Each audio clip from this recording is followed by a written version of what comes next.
আসসালামু আলাইকুম my lovely viewers, আপনাদের সবাইকে আমার চ্যানেল ফারজানাস মিনি কিচেনে আবারও একবার ওয়েলকাম করছি নতুন আরও একটি ভিডিও দেখার জন্য। আজকে আমি আমার ডেলিভারি দেওয়া 2 পাউন্ড ওজনের রসমালাই কেকের রেসিপির A to Z শেয়ার করব। কিভাবে কেক বেক করলে কেকের স্পঞ্জ অনেক বেশি সফট হবে, কিভাবে ক্রিম বিট করলে ক্রিম গলে যাবে না, অনেক সময় ধরে স্টিপ থাকবে, সেই টিপসটা আপনাদের সাথে শেয়ার করব। তার পাশাপাশি নতুনরা কিভাবে অল্প সময়ে কেকের মধ্যে পারফেক্ট একটা ফিনিশিং আনতে পারবেন, খুঁটিনাটি সব ডিটেলে এই রেসিপিতে শেয়ার করেছি। আশা করছি ভিডিওটা আপনাদের কাছে ভালো লাগবে। আর কথা না বাইলে চলুন পুরো রেসিপিটি দেখে নেওয়া যাক। বিসমিল্লাহ। আজকে আমি এখানে 2 পাউন্ড ওজনের কেক তৈরি করব, সেই জন্য সেই মেজারমেন্টেই সব শুকনো উপাদান নেব। এই জন্য একটা ছাঁকনিতে আমি নিয়ে নিচ্ছি মেজারমেন্ট কাপের 1 কাপ পরিমাণ ময়দা। আমি কিন্তু ময়দাটা একেবারে লেভেল করে নিয়েছি, একটু উঁচু উঁচু করে চেপে ময়দা নেওয়া যাবে না। এরপর আমি এখানে নিয়ে নিয়েছি 1 চামচ পরিমাণ বেকিং পাউডার। বেকিং পাউডারটাও কিন্তু লেবেল করে নিতে হবে। এরপর এখানে দিয়ে দিচ্ছি সামান্য 1 চিমটি পরিমাণে লবণ, আপনারা চাইলে লবণটা স্কিপ করতে পারেন। এখন এই সমস্ত শুকনো উপাদান আমি ছাঁকনির সাহায্যে ভালোভাবে ছেঁকে নেব। অবশ্যই কিন্তু শুকনো উপাদানগুলো চেলে নিতে হবে। আপনারা যদি কেকটা অনেক বেশি সফট এবং স্পঞ্জি করতে চান তাহলে কিন্তু এই স্টেপটা মাস্ট বি ফলো করতে হবে। আমার শুকনো উপাদানগুলো ভালোভাবে মিক্স করে নেওয়া হয়ে গিয়েছে। এখন যে অবশিষ্ট অংশ আছে সেটা আমি ফেলে দিব। আর এই শুকনো উপাদানগুলো অফ ক্যামেরায় আমি আরও 2 থেকে 3 বার ভালোভাবে চেলে নেব। এতে করে কেকটা অনেক বেশি সফট এবং স্পঞ্জি হবে। এখন একটা চামচের সাহায্যে এই শুকনো উপাদানগুলো আমি ভালোভাবে মিক্স করে নিচ্ছি। এতে করে সব কিছু একসাথে ভালোভাবে মিক্স হবে, কোথাও কোনোটা কম অথবা বেশি থাকবে না। তো সব কিছু ভালোভাবে মিক্স করা হয়ে গিয়েছে। এখন এই বাটিটা আমি একটা সাইডে সরিয়ে রেখে দেব। অন্য একটা বাটিতে আমি নিয়ে নিয়েছি রুম টেম্পারেচারে থাকা 2টা ডিম। ডিম ফ্রিজে থাকলে অবশ্যই 1 ঘন্টা আগে বের করে নিতে হবে, কারণ ফ্রিজের ডিম দিয়ে কেক কখনোই ভালো হবে না। আপনারা যদি ফ্রিজ থেকে ডিম বের করে সরাসরি সেই ডিমগুলো দিয়ে কেক তৈরি করেন তাহলে আপনাদের কেক কিন্তু একদমই ফুলবে না এবং স্পঞ্জিও হবে না। সেই জন্য অবশ্যই ডিমগুলো 1 ঘন্টা আগে ফ্রিজ থেকে বের করে নেবেন।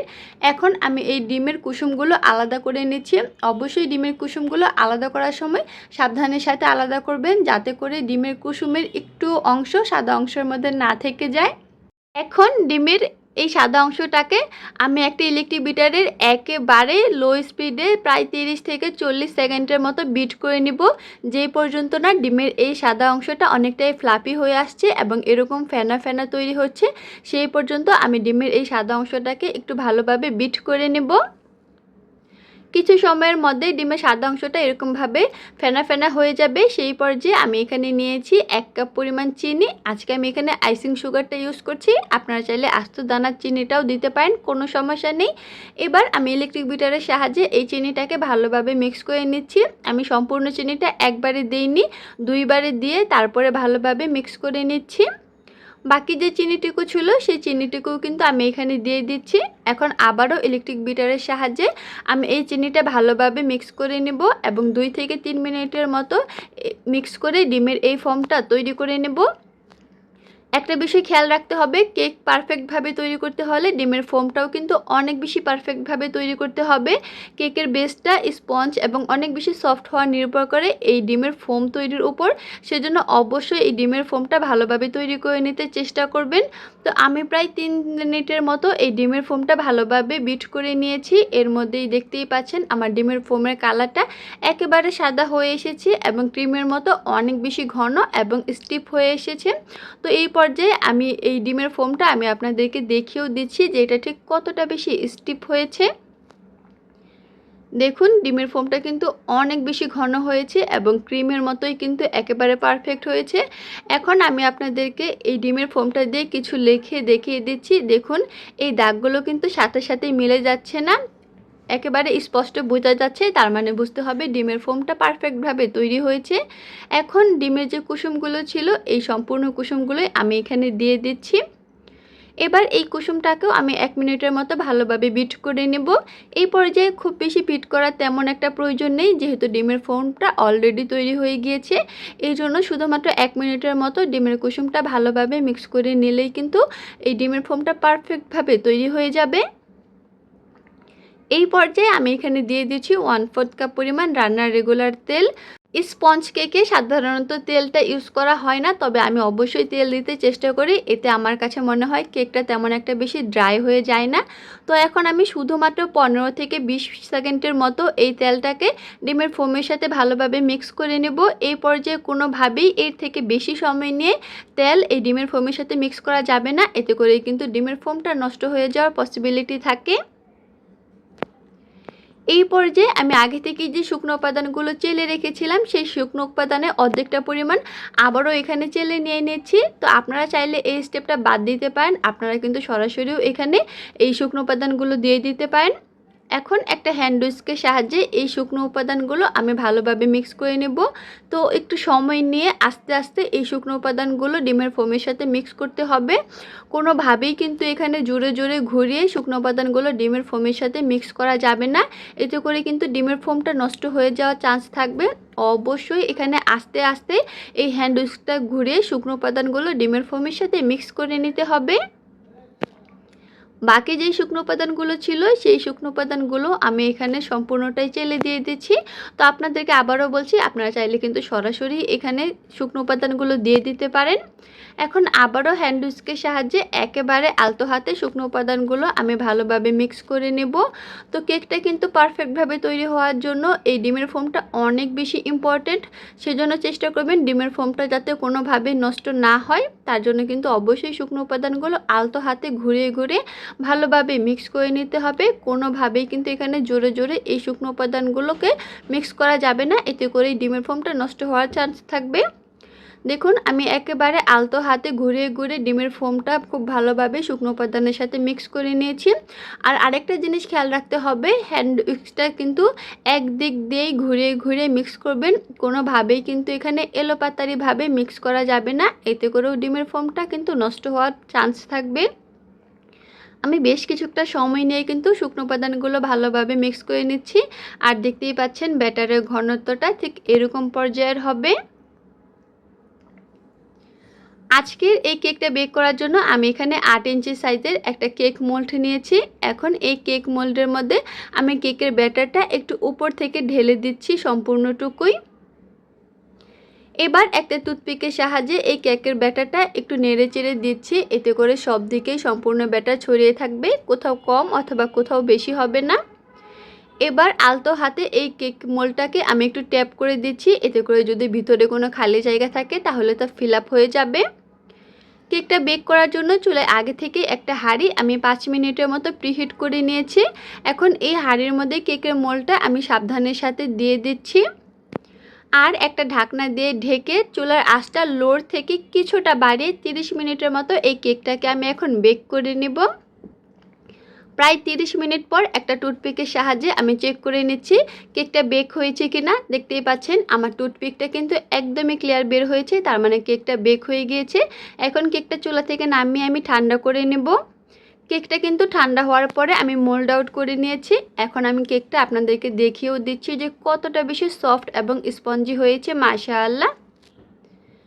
অন্য একটা বাটিতে আমি 2 কাপ পরিমাণ হুইপড ক্রিম নিয়ে নিচ্ছি। অবশ্যই এখানে বরফ ঠান্ডা হুইপড ক্রিমটা নিতে চেষ্টা করবেন, এতে করে ক্রিমটা কিন্তু অনেক তাড়াতাড়ি স্টিফ হয়ে যায়।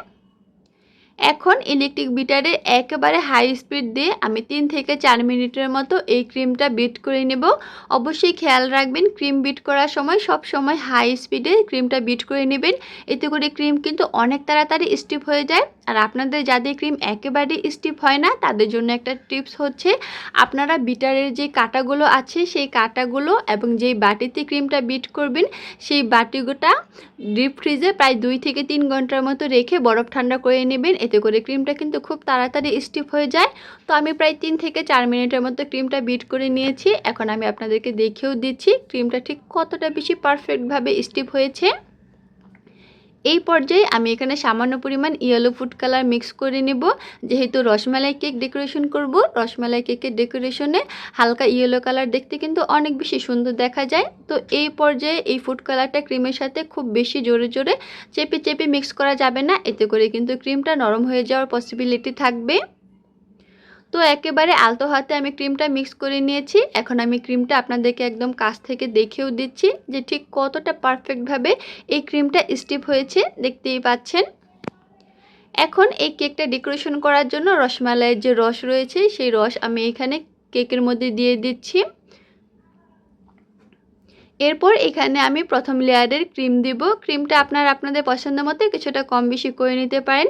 এখন একটা প্যালেট নাইফের সাহায্যে ক্রিমটা আমি চারপাশে ভালোভাবে ছড়িয়ে দিচ্ছি যাতে কোথাও খালি না থাকে। এখন যে রসমালাইয়ের বলগুলো ছিল এই বলগুলো আমি এই ক্রিমের উপরে দিয়ে দিচ্ছি। আপনারা বলগুলো কম অথবা বেশি করে দিতে পারবেন, এতে কোনো সমস্যা নেই। তবে বলগুলো বেশি দিলে খেতে কিন্তু অনেক বেশি ভালো লাগে। এখন কেকের যে আরেকটা স্লাইস ছিল সেটাও আমি কেকের উপরে ভালোভাবে সেট করে বসিয়ে দিয়েছি। এখন এইটার উপরেও কিন্তু আমি ভালোভাবে রস দিয়ে দিচ্ছি। এই রসটা দেওয়ার ফলে কিন্তু কেকটা খেতে আর ড্রাই লাগবে না। এখন একটা পাইপিং ব্যাগের মধ্যে আমি ক্রিম ভরে নিয়েছি। তো আপনারা যারা নতুন আছেন অবশ্যই এরকমভাবে পাইপিং ব্যাগের মধ্যে ক্রিম ভরে তারপরে এরকমভাবে কিনার দিয়ে ক্রিম দিয়ে নেবেন। এতে করে কিন্তু আপনাদের কেকে ফিনিশিং আনতে অনেক বেশি সুবিধা হবে, তেমন একটা বেশি আর ঝামেলা মনে হবে না। তো আমি কিন্তু পাইপিং ব্যাগ দিয়ে কেকের মধ্যে ভালোভাবে ক্রিম সব দিকে দিয়ে নিয়েছি। এখন একটা প্যালেট নাইফের সাহায্যে আলতো হাতে দেখতেই পাচ্ছেন কেমনভাবে আমি ক্রিমটা টেনে নিয়ে আসছি। এতে করে কিন্তু ক্রিমটাতে খুব সুন্দর একটা ফিনিশিং দেওয়া যাবে। এখন এই প্যালেট নাইফের সাহায্যে আমি উপরের ক্রিমগুলো চারপাশে সমানভাবে ছড়িয়ে দিচ্ছি। এখন এখানে আমি একটা জিগজ্যাগ স্ক্র্যাপার নিয়েছি আর আলতো হাতে এভাবে টেনে দিচ্ছি। এতে করে কেকের যে সাইড আছে সেখানে খুব সুন্দর একটা ডিজাইন তৈরি হবে আর এই ডিজাইনটা দেখতেও কিন্তু বেশ ভালো লাগে। এখন প্যালেট নাইফের সাহায্যে আমি কেকের উপরের দিকটা ভালোভাবে ফিনিশিং দিয়ে নেব। এই পর্যায়ে এখানে আমি একটা অয়েল ব্রাশ নিয়েছি আর এই অয়েল ব্রাশ দিয়ে খুব সুন্দর একটা ঢেউ ঢেউ ডিজাইন তৈরি করে দিচ্ছি। আপনারা যারা নতুন আছেন উপরের দিকে ভালোভাবে ফিনিশিং দিতে পারেন না, তারা কিন্তু অয়েল ব্রাশ দিয়ে এরকমভাবে সিম্পল ডিজাইন তৈরি করে নিতে পারবেন। দেখতেও অনেক বেশি সুন্দর দেখা যায় এবং ফিনিশিংটাও তেমন একটা বোঝা যায় না। এখন আমি এখানে একটা 1M নোজেল নিয়েছি। আপনারা যারা নতুন আছেন তারা নতুন অবস্থায় এই 1M নোজেল দিয়ে সিম্পল ডিজাইন তৈরি করতে চেষ্টা করবেন। এতে করে কিন্তু আপনাদের কেক ডেকোরেশনটা অনেক বেশি সুন্দর হবে। তো এই 1M নোজেল দিয়ে কিন্তু আমি এখানে সিম্পল রোজগুলো তৈরি করে নিচ্ছি। এই রোজগুলো তৈরি করা কিন্তু একেবারেই সহজ, আপনারা জাস্ট স্ক্রিনে লক্ষ্য করুন। এখন সেম এই নজল দিয়েই আমি নিচের দিকে বর্ডার দিয়ে দিচ্ছি। কেকের মধ্যে বর্ডার না দিলে আমার কাছে কিন্তু আসলে কেকটা পারফেক্ট মনে হয় না, সেই জন্য আমি সব কেকেই বর্ডার দিতে চেষ্টা করি। এখন কেকের উপরে আমি কিছু পরিমাণ রসমালাই দিয়ে দিচ্ছি। এতে করে কেকের লুকটা আরও অনেকটাই বেশি সুন্দর আসবে। এই পর্যায়ে আমি রসমালাইগুলোর উপরে কিছু পরিমাণ ইয়েলো ফুড কালার দিয়ে দিচ্ছি। এতে করে রসমালাইয়ের লুকটা অনেক বেশি সুন্দর দেখা যায়। আর কেকের উপরে আমি যাদের বার্থডে তাদের নামটা লিখে দিয়েছি। বাস দেখতেই পাচ্ছেন খুব সুন্দরভাবে কেকটা ডেকোরেশন হয়ে গিয়েছে। আশা করছি বরাবরের মতোই আমার আজকের রেসিপিটা আপনাদের কাছে ভালো লেগেছে। আমার ভিডিও ভালো লাগলে অবশ্যই আমার চ্যানেলটি সাবস্ক্রাইব করে পাশেই থাকবেন। আজকের মতো কিন্তু ভিডিওটি এই পর্যন্তই। আল্লাহ হাফেজ।